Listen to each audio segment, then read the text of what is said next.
শুভ সকাল সবাইকে। কেমন আছো আমার প্রিয় দর্শক বন্ধুরা? আশা করি ভালো আছো ও সুস্থ আছো, আর আমিও বেশ ভালো আছি।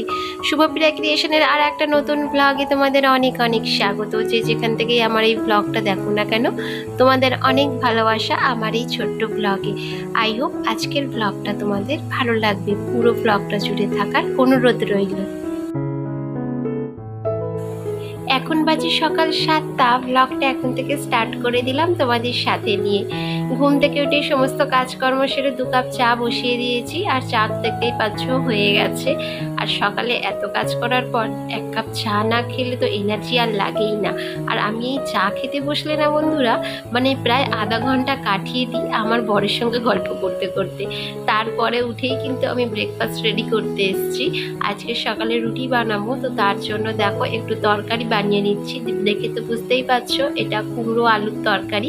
সামান্য একটু কালো জিরে ফোড়ন দিয়েছি, সামান্য একটু তেল, কাঁচা লঙ্কা দিয়ে মানে হালকা পাতলা সকালবেলা একটু কুমড়ো আলুর তরকারি বানাবো, আর তার সাথে বানাবো রুটি।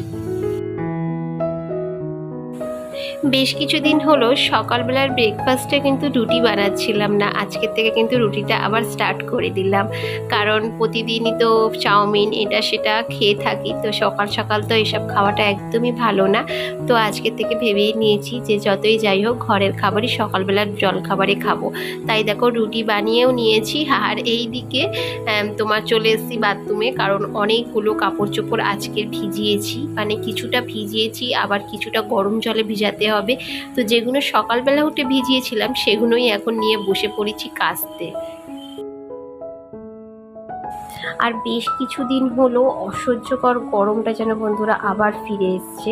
মানে সকাল সকাল কাজ না করলে দুপুরে ধরো একটু বেলা হলে না আর কাজ করা সম্ভব হয় না, এত অতিরিক্ত গরম হচ্ছে।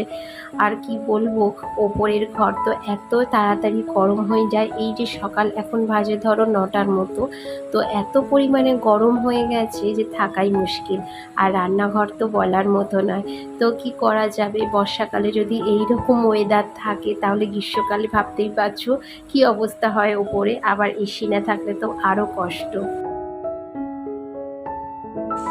এখন আর কাপড় জামা শুকনো করা নিয়ে কোনো ঝামেলা ঝঞ্ঝাট আমার নেই, কারণ প্রায় 1 ঘন্টার মধ্যেই আমার সমস্ত জামা কাপড় মানে শুকিয়ে যায়। শুকিয়ে বলতে একদম কাঠ হয়ে পাঁপড় ভাজা হয়ে যায়। তাই যত তাড়াতাড়ি শুকনো হয়ে যায় তো তত তাড়াতাড়ি না বন্ধুরা আমি এখন তোলার কাপড় চেষ্টা করি। কারণ কি বলতো, বেশিক্ষণ রোদে রাখলে দেখেছি জামা কাপড়গুলো না কেমন একটু রং জ্বলে মতো যায়, আর দেখতেও না কেমন বাজে লাগে। তো চলো তোমাদের সাথে গল্প করতে করতে দেখো আমার 1 বালতি কাপড়ও কাচা হয়ে গেল। আর এখানে রয়েছে আমার 2টো বেড কভার, মানে সকালবেলা উঠেই ঘরের 2টো বেড কভার আমি চেঞ্জ করেছি আজকের।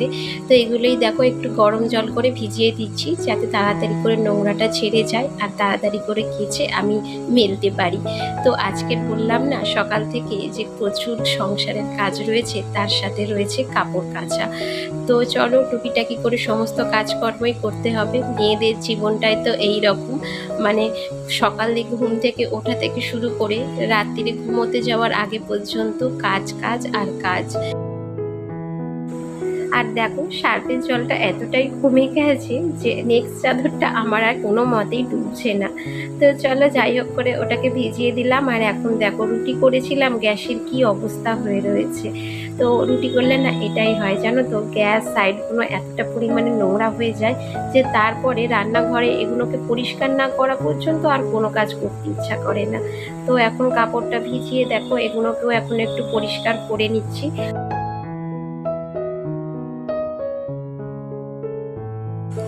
আর ওইদিকে সিঙ্কে কিছু বাসন কোসনও ছিল, সেইগুলো দেখো মেজে ধুয়ে এখন উপর দিয়ে দিচ্ছি। আমার এই গামলিটা দেখছো বাসন উপর করার কেমন আয়রন পড়েছে। এটাকে কিন্তু প্রতিদিন মাজি জানো তো সকালবেলা, কিন্তু তাও এই যে জলের দাগগুলো সেগুলো আর কোনো মতে উঠতে চায় না। দেখে মনে হচ্ছে না যে জন্মে মাজি না, তা কিন্তু নয় বন্ধুরা, আমি কিন্তু প্রতিদিন সকালে এই গামলিটা মাজি। আর এই যে দেখো চলে এসেছি ছাদে, কি প্রখর রোদ্দুর, মানে যেন মনে হচ্ছে মাথাটা ঘুরে এখনই পড়ে যাব, এত রোদ্দুর। আর এই যে কাপড় চোপড়গুলো মানে বিছনার চাদরগুলো যে ভিজিয়েছিলাম এগুলোই কেচে ধুয়ে নিয়ে চলে এসেছি ছাদে। আমার শুকনো নিয়ে কোনো চিন্তা নেই, কারণ এটা আধা ঘন্টার মধ্যেই আমার বিছনার চাদরগুলো শুকিয়ে যাবে। সেই গ্রীষ্মের দাবদাহটা আবারও যেন ফিরে এলো, এতটা পরিমাণে বাইরে রোদ্দুর।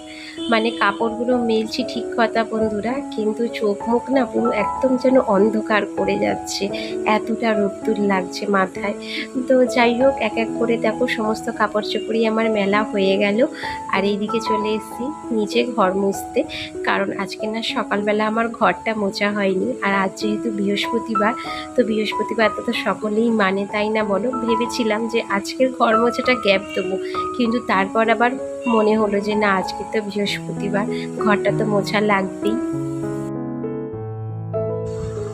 অনেক দিদিভাইরা আমার ভিডিওতে খুব সুন্দর সুন্দর কমেন্ট করো প্রতিনিয়ত, তো তোমাদের অসংখ্য অসংখ্য ধন্যবাদ। আর তোমাদের মধ্যে একজনের নাম না বললেই নয়, সেটা হচ্ছে পলিশ সংসার। তো দিদিভাই, তুমি যদি আমার ব্লগটা দেখে থাকো তাহলে নিশ্চয়ই বুঝতে পারছো আমি তোমার কথাই বলছি। তো প্রতিনিয়ত এভাবে আমার পাশে থাকার জন্য তোমাকে অসংখ্য অসংখ্য ধন্যবাদ। এভাবেই পাশে থেকো দিদিভাই, আর পুরো ব্লগটা অবশ্যই একটু ওয়াচ করো। তো চলো, তোমাদের সাথে গল্প করতে করতে আমার ঘর থেকে শুরু করে সমস্ত সংসারের কাজই হয়ে যাচ্ছে দেখো এক এক করে। তো ভালোও লাগে জানো তো তোমাদের সাথে আমার গল্প করতে, কারণ কি বলো তো, আমি দু একদিন মানে সাইলেন্স মোডে ভিডিও আপলোড দিয়ে দিয়েছি, মানে কোনো রকম ভয়েস ওভার দিইনি। তো সেদিন না আমার ভিডিওতে সেরকম কোনো ভিউজই আসেনি, মানে নিজের মধ্যেই একটা কেমন ফিল হচ্ছিল যে আজকের ভিডিওতে ভয়েস দিতে পারিনি। তো নিজেরই একটা খারাপ লাগছিল, কিন্তু আজকের আমি মন প্রাণ থেকে ভিডিওটা না একদম এডিটিং করছি জানো তো। যদি তোমাদের ভালো লাগে তাহলে প্লিজ অবশ্যই একটা লাইক কমেন্ট অ্যান্ড শেয়ার করে দিও। আর আমার কথার মধ্যে অনেক ভুলভ্রান্তি থাকে, তো সেগুলো প্লিজ একটু ক্ষমা করে দিও আমাকে, যদি আমার কোনো ভুলভ্রান্তি থাকে। আর এই যে দেখো, মানে এখন রান্নাটাও বসিয়ে দিয়েছি, আর আজকের একটু ডিমের কারি বানাবো। ডিমের কারি ঠিক বললে চলে না, এটা আলু দিয়ে একটু তরকারি বানাবো মাখা মাখা করে। অনেক দিন পর ডিমের কারি বানাচ্ছি জানো তো, প্রায় ধরো 2 সপ্তাহের মতো হয়ে গেল। মানে ডিম ভাজা তো খাওয়া হয়, কিন্তু ডিমের কারি বানানো হয় না। তো আজকের ভাবছি যে ডিমের কারি বানিয়ে নেব, আর তার সাথে ভাত আর একটু সবজি যে কোনো বানিয়ে নেব। তো চলো, এদিকে রান্নাটাও সেরে নিই এক এক করে, ওইদিকে আবার ছেলেকেও যেতে হবে স্কুলে আনতে। তো তোমরা সঙ্গে থাকো আর পুরো ভিডিওটা দেখতে থাকো।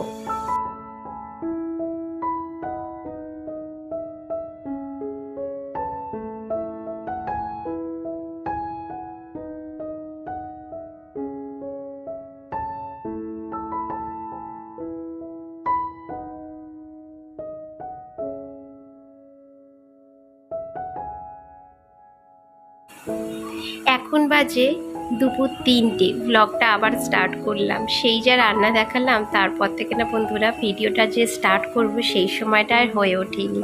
আর এই যে ছাদে যে জামা কাপড়গুলো মেলে রেখেছিলাম, সেগুলো সব এখন নিয়ে আসলাম, নিয়ে এসে দেখো ভাঁজ করতে বসে গেছি। কারণ এইভাবে রেখে দিলে না বন্ধুরা পড়েই থাকে, মানে এখন করব, এই করছি সেই করছি, করতে করতে আর করাই হয় না। তাই জন্য একেবারে জামা কাপড়গুলো নিয়ে ভাঁজ করতেই বসে গেছি। আর এতটা পরিমাণে জামা কাপড়গুলো গরম বন্ধুরা, যে হাত দিতেও না মানে একটা ছ্যাক করে উঠছে। আর ওইদিকে ছেলেকে খাইয়ে ঘুমও পাড়িয়ে দিয়েছি, আর আমি নিজেও খেয়ে নিয়েছি। তাই দেখো এখন নিশ্চিন্তে কাজ করছি, কারণ ছেলে জেগে থাকলে না বন্ধুরা ঠিকঠাকভাবে আমাকে কাজ করতে দেয় না। বিশেষ করে কি বলতো, স্কুল থেকে আসার পর ওর বিভিন্ন ধরনের বায়না শুরু হয়ে যায়, তখন ওর বায়না মেটাতে মেটাতেই আমার সংসারের অর্ধেক কাজ করতে করতে লেট হয়ে যায়। সংসারের কাজগুলো একা হাতে করতে করতে এমনটাই একটা অভ্যাস হয়ে গেছে বন্ধুরা, যতক্ষণ না সমস্ত কাজ কমপ্লিট হচ্ছে দুপুরবেলা শোয়াটুকু যায় না। আর ঘুম থেকে ছেলে উঠে গেলে তো হয়েই গেল, আর কাজের আমার 12টা বেজেই গেল, কারণ এরপর তো ওকে নিয়ে ছাদে যেতে হবে, মানে ওর সাথে একটু টাইম দিতে হবে বলতে পারো। তো আজকের ভিডিওটা এখানেই শেষ করলাম। যদি তোমাদের ভিডিওর কোনো অংশ একটুও ভালো লেগে থাকে তাহলে প্লিজ একটা লাইক করে সাবস্ক্রাইব করে আমার পাশে থেকো। তো আজকের জন্য টাটা, দেখা হচ্ছে নেক্সট ব্লগে।